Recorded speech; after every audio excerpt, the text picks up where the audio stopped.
Hello बच्चों, नमस्ते। कैसे हैं आप सब लोग? उम्मीद है शानदार, जिंदाबाद, जबरदस्त होंगे। आपकी तैयारी अच्छी चल रही होगी, ऐसी उम्मीद कर सकता हूं।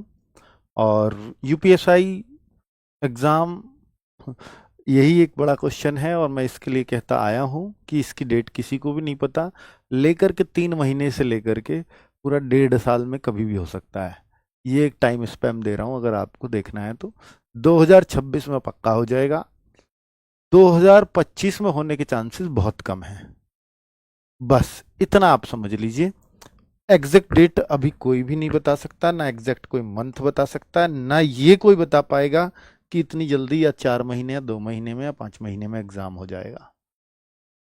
तो आप अभी इसके लिए कहीं और बहुत ज़्यादा खोजबीन मत करें, बहुत ज़्यादा जांच पड़ताल मत करें। तो अभी इसकी किसी भी तरह का कोई कंफर्मेशन एग्जाम के लिए नहीं है। अब बात है यूपीएसआई भर्ती के लिए प्रज्ञान बैच। आप लगातार पूछ रहे हैं कि सर ये प्रज्ञान बैच कब आ रहा है। तो प्रज्ञान बैच अब आपको जल्दी ही रिवील हो जाएगा, इसकी डेट भी। तो ये यूपीएसआई के लिए जो हमने टीम चुनी है, जिन लोगों को चुना है, उसको देख करके आप खुश हो जाओगे। और बस इतना ही कहूँगा कि ये प्रज्ञान बैच आपके लिए, आपकी सफलता में बहुत बड़ा योगदान निभाने जा रहा है। ये वही टीचर्स होंगे जिन्होंने पिछली बार, अगर आप, जो बच्चे सेलेक्ट हुए हैं, दरोगा लगे हुए हैं, अगर आप उनसे पूछोगे कि आपने कहाँ से, किन से पढ़ाई की थी, कहाँ से छोड़ो, किन टीचर्स से पढ़ाई की, क्योंकि जब बच्चे पढ़ते हैं तो टीचर्स एंड प्लेटफॉर्म दोनों को याद रखते हैं। तो आपको टीचर प्लेटफॉर्म तो ये है ही, टीचर्स भी आपको वही मिलेंगे। तो इसके लिए आपको बिल्कुल परेशान नहीं होना है। बहुत अच्छे अनुभव के साथ आपको ये तैयारी कराई जाने वाली है। ठीक है, तो निश्चिंत रहें। आप आरडब्ल्यूए पर अगर हैं तो प्रज्ञान बैच आपके लिए तैयार हो रहा है, जल्दी ही रिवील होगा। ठीक है, नेक्स्ट, भर्ती बोर्ड। अब देखिए, मैं आज जो ये वीडियो बना रहा हूँ किसी बैच विशेष की जानकारी के लिए नहीं बना रहा हूँ, ये आपके संबंधित डाउट्स पे बना रहा हूँ। क्योंकि मैंने ज़्यादातर वीडियो वो करता हूँ जो बच्चों की समस्याओं पर हों, तो आपकी समस्याएं खत्म हो सकें। बहुत सारे बच्चे बहुत उलझनों में चल रहे हैं और लगातार परेशान हो रहे हैं कि मेरे फॉर्म में ये गलती हो गई, या मैं, मेरे पास ये नहीं है, फॉर्म कैसे भरूंगा। तो इस वीडियो को खत्म होने के बाद जरूर अपने डाउट्स लिखें, मैं अधिकतर को सॉल्व कर जाऊंगा। फिर भी अगर आपका फॉर्म भरा है तो भी बता दें इस वीडियो के नीचे कमेंट में, और नहीं भर पाए हो अभी तो भी बता दें। वैसे इस वीडियो को देखने वाले लोग या तो वो होंगे जिन लोगों के फॉर्म में अभी कोई गलती हो गई होगी, या जिन्हें कुछ डाउट होगा, या वो कि जो इस डर से फॉर्म नहीं भर रहे हैं कि ये कर दिया तो फिर क्या दिक्कत हो जाएगी। मैं उन सारी उलझनों को दूर कर जाऊंगा इस वीडियो के माध्यम से। अगर आप देखें कि भर्ती बोर्ड के 3 पॉइंट्स पर क्लैरिटी आई, भर्ती बोर्ड ने साफ नोटिस देकर के बताया, लेकिन इससे भी बच्चे उलझते हुए नजर आ रहे हैं। मैं आपको सुलझाने की कोशिश करता हूं और भर्ती बोर्ड की हेल्प करता हूं इसमें, क्योंकि भर्ती बोर्ड को लगातार आप लोग कॉल कर रहे हैं। उन्होंने भी शायद कोई कंपनी हायर कर ली है और कंपनी के लोग फोन उठा रहे हैं। उनको भी बहुत सारी जानकारियां जो आप चाहते हो नहीं है, ये बात भर्ती बोर्ड तक जाए। क्योंकि कई बार तो वो लोग फोन तक काट दे रहे हैं बच्चों का, अगर बच्चा क्रॉस क्वेश्चन कर रहा है तो फोन काट दे रहे हैं। तो आप भी, भर्ती बोर्ड से हाथ जोड़ कर रिक्वेस्ट है कि आप इस बात का भी ध्यान रखिए, उनकी रिकॉर्डिंग सुनिए बीच बीच में, कि वो लोग बच्चों के फोन काट रहे हैं क्वेरी कंप्लीट ना करके। ये बात शायद आपको नहीं पता होगी कि आपको कंपनी की रिपोर्ट पेश कर रही होगी। मुझे नहीं पता आपने किस कंपनी को टेंडर दिया है, पर वो साफ लग रहा है किसी प्राइवेट कंपनी को आपने टेंडर दिया है उस कॉल को उठवाने का। तभी वो सबकी कॉल ले भी पा रहे हैं। पॉसिबल भी नहीं है कि पुलिस भर्ती बोर्ड अपना एक डिपार्टमेंट के लोग बिठा दे या सारे पुलिस वाले बिठा दें, वो संभव भी नहीं है।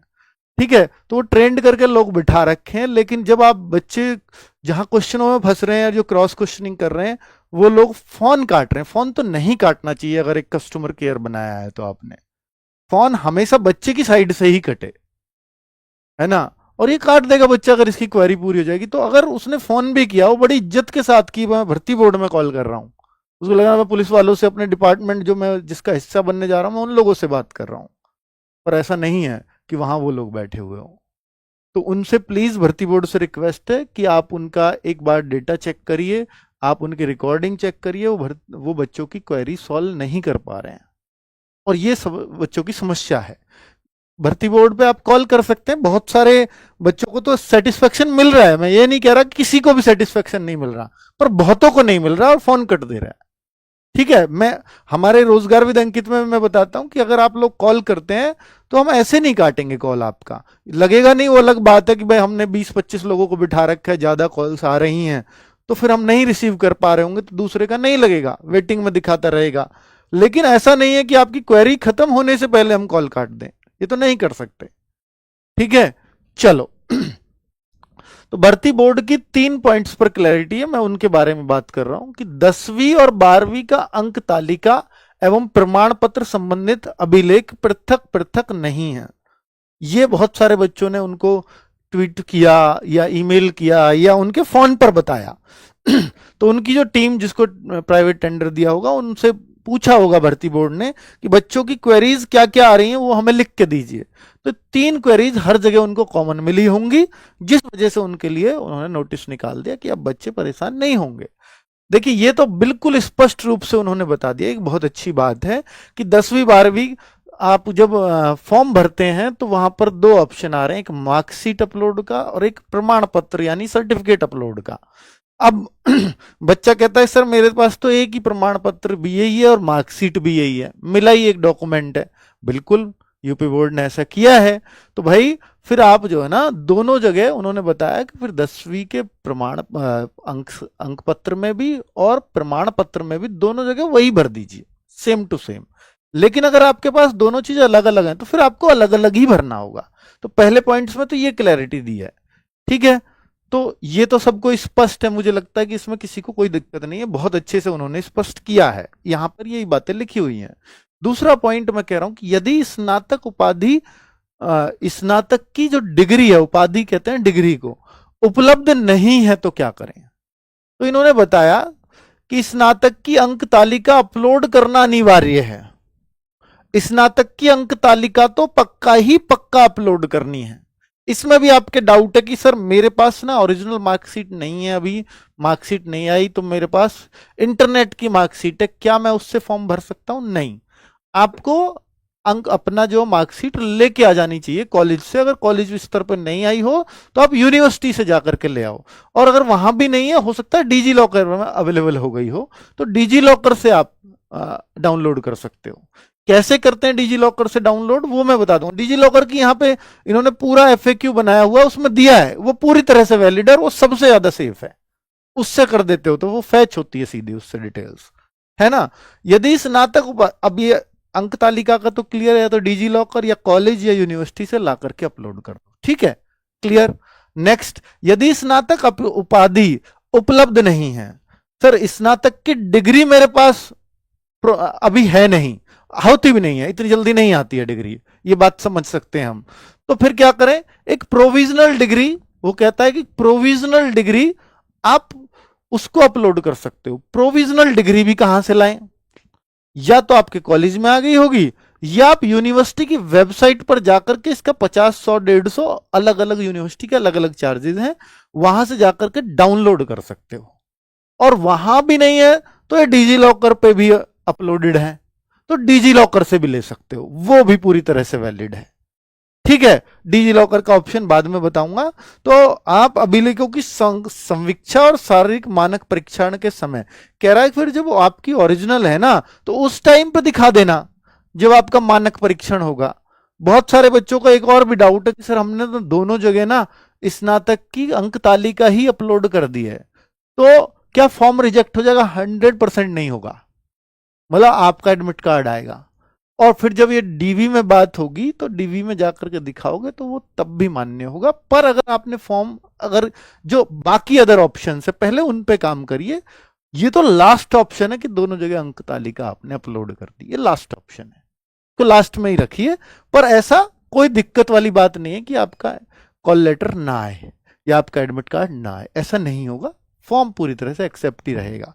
नेक्स्ट, महिला अभ्यर्थियों को आरक्षण के लाभ हेतु जाति प्रमाण पत्र पिता पक्ष से प्रस्तुत करने के संबंध में, बिल्कुल।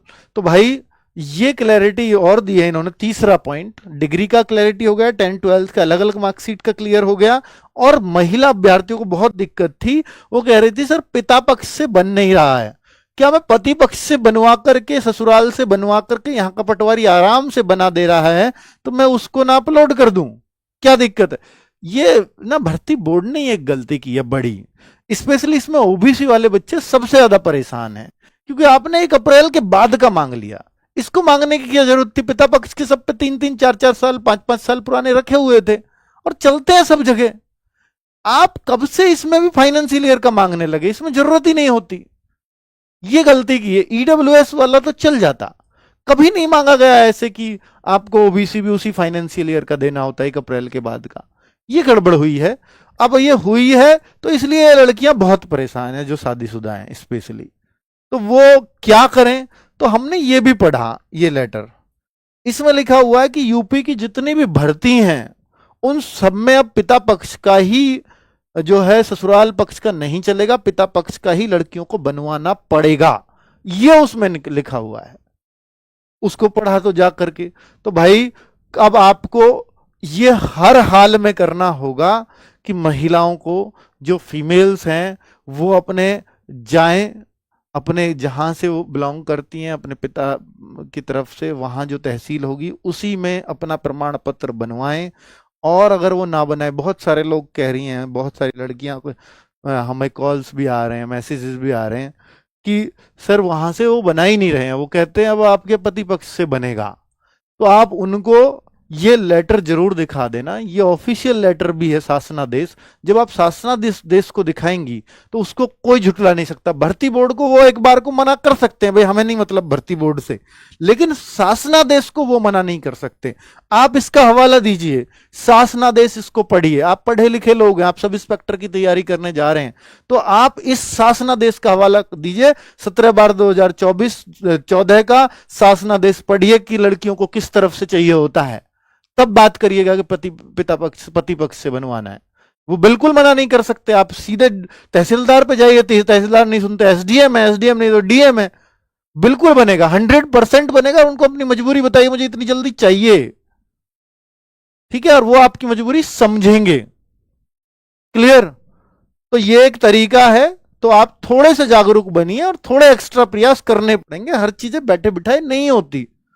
तो किसी डिग्री की जगह फाइनल, हाँ, तो ये मैंने आपको सारे पॉइंट्स पे जवाब दे दिया। हाँ, digi locker degree, provisional degree कैसे प्राप्त करें, प्रोविजनल का बता दिया। डिजी लॉकर से कैसे प्राप्त करनी, डिजी लॉकर पे एक अकाउंट बनाना पड़ता है और वहां से सीधी डिटेल्स आपको मिल जाती हैं। अगर आप चाहते हैं कि सर ये कैसे हम डिजी लॉकर से कैसे हम अपनी डिटेल्स फैच कर सकते हैं, वहां से कैसे अपलोड कर सकते हैं, या प्रोविजनल कैसे प्राप्त कर सकते हैं, तो इस पे मैं एक वीडियो बनवा दूंगा, शिवम सर ले आएंगे उस पे वीडियो।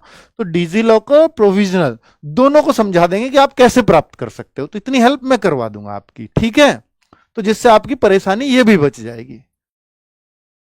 ठीक है, देखिए ये वो शासनादेश है जो 17/12 जिसका ये जिक्र करते हैं 2014 का। ये इसमें क्या क्या कंडीशंस हैं, अगर आपको वो नहीं मिला है तो उसकी कंडीशंस ये हैं, आप इनको पढ़ लीजिए एक बार, ठीक है? ये मैंने इसमें एक और नया पॉइंट ऐड करवा दिया है जिससे कि आपको क्लियर रहे कि इसके कंटिन्यूएशन में, ठीक है? ये उसी के पॉइंट है कि महिला आवेदिका जो SC ST OBC, तब तक चलो ईडब्ल्यूएस नहीं था 2014 में, इसलिए ईडब्ल्यूएस का जिक्र नहीं है, वरना ईडब्ल्यूएस भी रहेगा, का लाभ लेना चाहते तो उसे उसी जाति प्रमाण पत्र की प्रति प्रस्तुति अपलोड करनी होगी जो उसके पिता के नाम से जारी हुआ हो।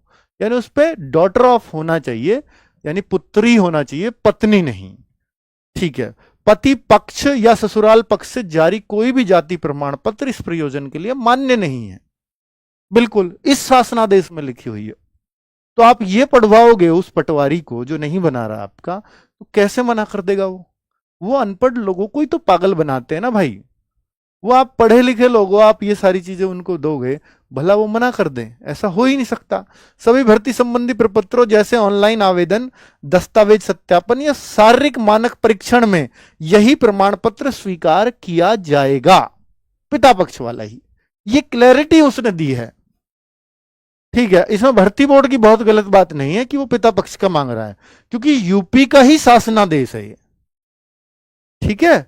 तो इसके लिए भर्ती बोर्ड को जिम्मेदार नहीं ठहराया जा सकता। तो मैं एक जेन्युइन बात बता रहा हूं, इसको तो भर्ती बोर्ड फिर शासनादेश नहीं मान रहा अगर वो पिता पक्ष की इस बात नहीं करता तो, या पति पक्ष का ले लेगा तो फिर वो शासनादेश के खिलाफ चला गया भर्ती बोर्ड, जो नहीं जा सकता क्योंकि शासन सबसे ऊपर है।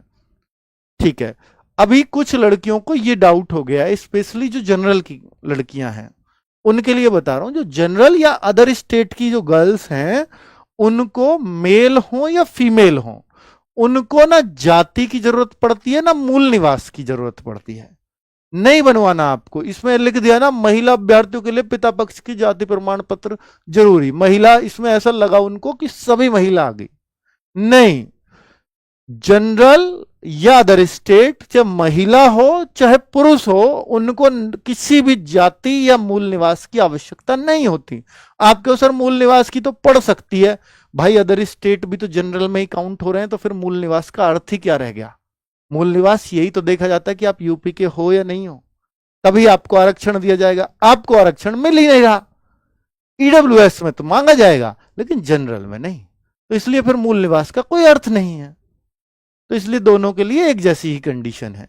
पिता पक्ष से जाति प्रमाण पत्र क्यों बनवाता है, यह शासनादेश क्यों निकला होगा, इसका एक कारण बताता हूं। 2014 से पहले ऐसा नहीं होता था। इसका एक कारण बताता हूं, मैं पहले भी वीडियोस में बता चुका हूं औरों में, कि जैसे कोई लड़की है, शर्मा लड़की है, या मैं कहूंगा जनरल कास्ट की लड़की है, और वो एससी कास्ट के लड़के से शादी कर लेती है, फीमेल है और ये मेल है, तो इससे अगर उसने शादी कर लेती है तो फिर ये सोचती है कि भाई अब तो मैं एससी कास्ट में आ गई हूं, तो एससी का फायदा मैं भी लूंगी यूपीएसआई की भर्ती में। तो जबकि जो ये पली बढ़ी है, ये तो एससी के इसने दुख दर्द तो नहीं देखे, तो इस वजह से इसको तो एससी का फायदा नहीं मिलना चाहिए। तो वो ऐसा नहीं है कि इससे शादी करने से तुरंत ही बन जाएगी एससी, और वो पति पक्ष से जारी हो गया तो हो सकता है वो एससी की तरफ से ही जारी हो फिर सर्टिफिकेट, तो इसमें दिक्कत हो सकती है। इसलिए कहते हैं कि लड़की का तो हमेशा जीवन पर्यंत उसके पिता पक्ष का ही चलेगा। हाँ, इनके जो बच्चे होंगे उनको एससी का फायदा मिलेगा, इस लड़की को नहीं। क्लियर? इस वजह से ये शायद बना होगा, है ना, ये रूल, क्योंकि उस समय समस्या आई थी, इस वजह से क्लैरिटी आई है। चलो आगे, अब मैं कुछ एफएक्यू जिनका जवाब भर्ती बोर्ड ने खुद दिया है तो मैं उनको बता देता हूं आपको। मार्कशीट में केएम लगा है, यूपी में अधिकतर जगह लगभग हर जिले में केएम लगवा देते थे प्रिंसिपल्स जब 10th का फॉर्म भर रहे होते थे, है ना, और फिर कई जगह 12th में है ही नहीं केएम, फिर पता लगी ग्रेजुएशन में उन्होंने बिल्कुल 10th वाले डॉक्यूमेंट्स के आधार पर फॉर्म भरा, वहां भी केएम लग गया, 12th में है ही नहीं। ऐसी बहुत सारी लड़कियों के साथ है। अब मेरी बात ध्यान से सुनो, और आधार कार्ड में केएम नहीं है तो क्या करें। अब वो डिटेल्स जब आधार कार्ड से फेच कर रहे हैं, आधार कार्ड वेरीफाई कर रहा है, तो वहां पर फर्क आ जा रहा है, दोनों में नो मैच आ जाएगा। केएम वहां पे एक तो मार्कशीट वाला भरवाएगा अकॉर्डिंग टू मार्कशीट, आधार से वो खुद डिटेल ले रहा है, आधार पे वो है नहीं क्योंकि उसने खुद लिया, हमने भरी नहीं, और मार्कशीट पे हमसे वो भरवा रहा है, मार्कशीट वाली डिटेल भरिए 10th के साथ। अब दोनों में तो मैचिंग नहीं होगी, तो कोई समस्या नहीं है, आपको 10th की मार्कशीट के हिसाब से ही चलना है। अगर आधार कार्ड में केएम नहीं लगा है तो क्या कोई दिक्कत होगी? बिल्कुल भी दिक्कत नहीं होगी, एकदम 0%, कोई भी दिक्कत नहीं है, परेशानी ही मत होइए। ठीक है, आपका 10th का डॉक्यूमेंट्स ही वैलिड है पूरी तरह से। इसका क्या प्रूफ है, दिक्कत नहीं होगी, मैं आपको दिखा देता हूं इसका प्रूफ भी, क्योंकि मैं पूरी तैयारी के साथ आया हूं। देखिए, ये तो सबमिशन में कोई जरूरत होगी, मैं इसको बता देता हूं। ये है एक पॉइंट, हाँ, अभ्यर्थी के आधार व मैट्रिकुलेशन हाई स्कूल के विवरणों में भिन्नता होने की स्थिति में क्या प्रक्रिया होगी। ये बिल्कुल वही पॉइंट है जो आप चाहते हैं। हाँ, अब ये भर्ती बोर्ड ने जवाब दिया है कि भाई 2 केस हैं इसमें। अगर आप डिजी लॉकर से कर रहे हो प्राप्त मैट्रिकुलेशन और डिजी लॉकर, तो फिर तो कोई चेंज पॉसिबल है ही नहीं कि भाई आप, क्योंकि डिजी लॉकर से तो वो खुद उठता है, वहां एडिट का ऑप्शन नहीं आता। लेकिन अगर आप हाई स्कूल डिजी लॉकर से प्राप्त नहीं किया गया है तो अभ्यर्थी पंजीकरण प्रक्रिया के दौरान इसमें अपेक्षित संशोधन कर सकता है। यदि आधार और मार्कशीट मैट्रिकुलेशन वाली या हाई स्कूल वाली तो कोई विसंगति पाई जाती है तो सत्यापन प्रक्रिया के दौरान जब डीवीपीएसटी होगा तो इसकी पुष्टि गहन सत्यापन अथवा सहायक अभिलेखों के साथ बस ये पुष्टि किया जाएगा कि भाई ये जो केएम है और ये जो बिना केएम वाली लड़की है ये आप ही हो या कोई और है, और जब आप ही हो तो ये नहीं कह रहा बाहर कर दिया जाएगा, बस गहन सत्यापन होगा, थोड़ा सा और डिटेल में सत्यापन होगा। हो सकता है आप शपथ पत्र ले लें, एफिडेविट वगैरह ले लें, और तो कोई सपोर्टिंग डॉक्यूमेंट्स इसमें नजर नहीं आता।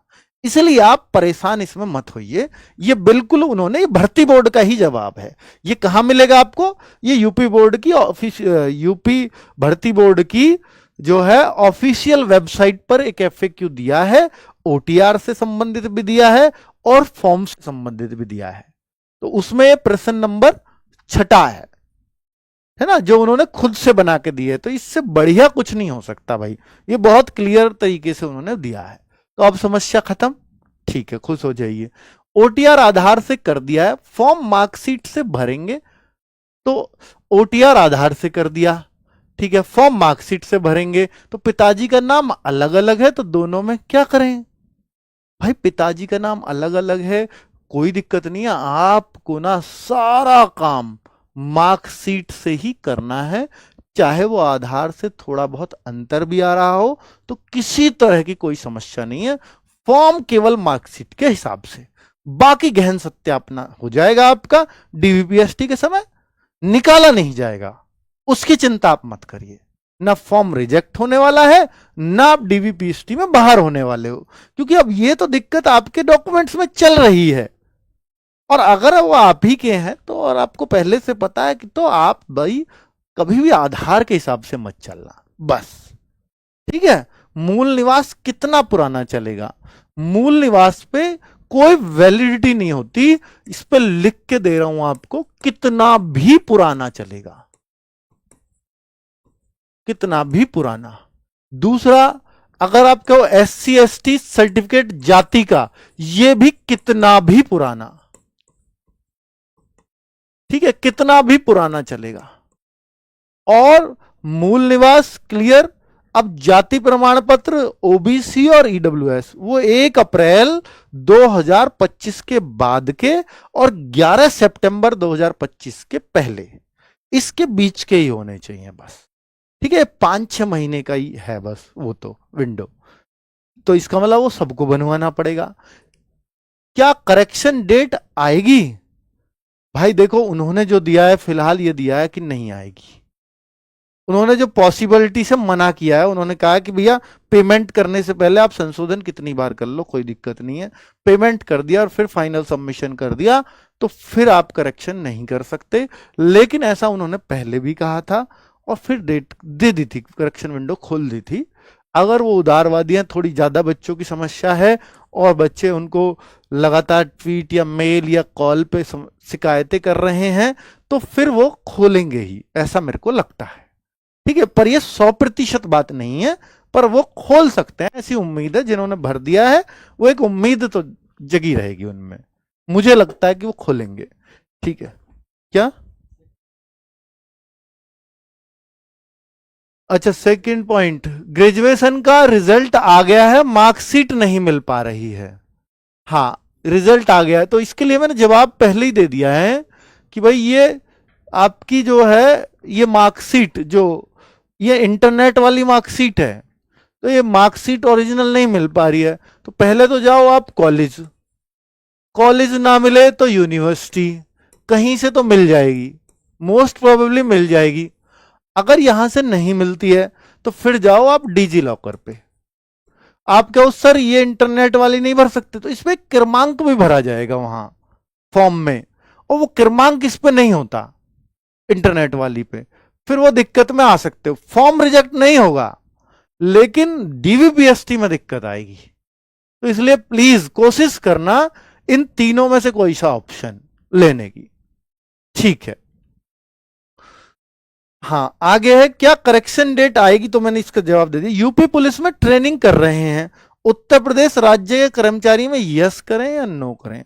भाई उत्तर प्रदेश राज्य के कर्मचारी तो आप हो गए, यस कर दीजिए, कोई इशू नहीं है ना। उत्तर प्रदेश राज्य के कर्मचारी में यस हो जाएगा, कोई समस्या नहीं है, क्योंकि राज्य के ही कर्मचारी हो आप। नेगेटिव मार्किंग इसमें नहीं है, ये तो 100% है भाई, इसमें तो कोई शक ही नहीं होना चाहिए। आप कहो सर नोटिफिकेशन में ना हाँ करिए ना करिए, अगर कुछ भी नहीं दिया हो तो नहीं होती, अगर होती तो नोटिफिकेशन में आता। ऐसा कोई नोटिफिकेशन बताओ कि जिसमें नहीं लिखी और बाद में कर दी हो, ऐसा नहीं होता। ठीक है, तो वो वाली टेंशन आप मत लो। एग्जाम की संभावना कब तक है, ये लगातार प्रश्न है, मैंने बोल दिया लेकर के 3 महीने से पहले तो होगा नहीं, और 2026 के दिसंबर तक संभावना बनी हुई है। उम्मीद है दिसंबर 2026 से पहले पहले हो जाएगा, ये उम्मीद है। रिजल्ट हो सकता है इलेक्शन के बाद आए, वो अलग बात है 27 की, लेकिन एग्जाम हो जाना चाहिए, पर बहुत जल्दी की संभावना नजर नहीं आती। ठीक है, दूसरे राज्य के बच्चों को कौन सा प्रमाण पत्र चाहिए, कोई सर्टिफिकेट की आवश्यकता उनको नहीं है, अपने 10th 12th ग्रेजुएशन डिग्री वगैरह वही चाहिए बस। उनको ना जाति ना मूल निवास किसी तरह का कोई प्रमाण पत्र की आवश्यकता नहीं है। ठीक है, चलो ये क्या लगा दिया है भाई। हाँ, जो बच्चे ट्रेनिंग कर रहे हैं स्पेशली उन लोगों के लिए है, ये एनओसी का फॉर्मेट दिया है इन्होंने, तो आप जो है इस पे साइन वाइन करा के रख लेना अपने पास, और अगर वो है फॉर्म में है इसका कॉलम तो अपलोड कर दीजिएगा। ठीक है, तो ये बहुत आसानी से आपको कर देंगे, क्योंकि आपके डिपार्टमेंट का ही फॉर्म है, उनको भी पता है फॉर्म आए हुए हैं, बच्चे भरेंगे ही, तो बहुत आसानी से आप जो है पुलिस अधीक्षक एसपी साहब कर देंगे। ठीक है, प्रज्ञान बैच के बारे में बता ही चुका हूं, बहुत जल्दी इसकी डिटेल्स आपको दूंगा, कौन सी टीम है क्या है। ठीक है, फिलहाल जो आप फ्री ऑफ कॉस्ट ये क्लासेस चल रही हैं, अब क्योंकि आपने बोला था कि हमसे प्रैक्टिस सेट शुरू करने को, तो हम प्रैक्टिस सेट्स बहुत जल्दी स्टार्ट करने वाले हैं। उससे पहले हम चाह रहे हैं कि आप प्रैक्टिस सेट करना चाहिए आपको, या आपको बैच पढ़ना चाहिए, या आपको बुक पढ़नी चाहिए, या आपको पुरानी वीडियोस देखनी चाहिए। तो इसके लिए आप पहले खुद को चेक कर लीजिए इन वीडियोस को लेकर के, ये लेवल चेक ही है, जिससे आपको क्लैरिटी आएगी कि मैं 70% अगर इनके क्वेश्चंस को समझ पा रहा हूं, कर पा रहा हूं, तो आप प्रैक्टिस सेट के लिए फिर तैयार हैं। फिर आप मॉक टेस्ट प्रैक्टिस सेट जितना हो सके, फिर आपको बहुत ज्यादा नीड नहीं है क्लासेस को लेने की, फिर आप जहां जहां आपकी कमियां हैं उन पे काम कीजिए, तो ये इससे क्लैरिटी आपको आ जाएगी। तो ये लेवल चेक सीरीज हमने इसलिए इसको नाम दिया, तो 12 बजे से वो क्लासेस हैं, अभी स्टार्ट होने को हो रही होगी, और मैं शायद ये क्लास अब मुझे खत्म कर देनी चाहिए, क्योंकि आपकी क्लास कौन सी स्टार्ट होगी आज, 19 अगस्त वाली। ठीक है, रामसर वाली मूल विधि। ठीक है भाई, चलो तो आज की क्लास यहाँ खत्म करते हैं। मुझे लगता है सारे डाउट्स के मैं जवाब दे चुका हूं, फिर भी अगर कुछ और डाउट्स बच गए हों तो वो कमेंट कर दीजिएगा, फिर मैं कोशिश करूंगा कि आगे किसी शॉर्ट्स के माध्यम से या किसी वीडियो के माध्यम से उनको सॉल्व आउट कर दूं। पर प्लीज वही डाउट्स भेजिएगा जो मैंने इसमें जिक्र ना किए हो, है ना। कभी उन्हीं बातों को बार बार पूछोगे तो फिर उस बात का कोई अर्थ नहीं रह जाएगा। थैंक यू वेरी मच, नमस्ते।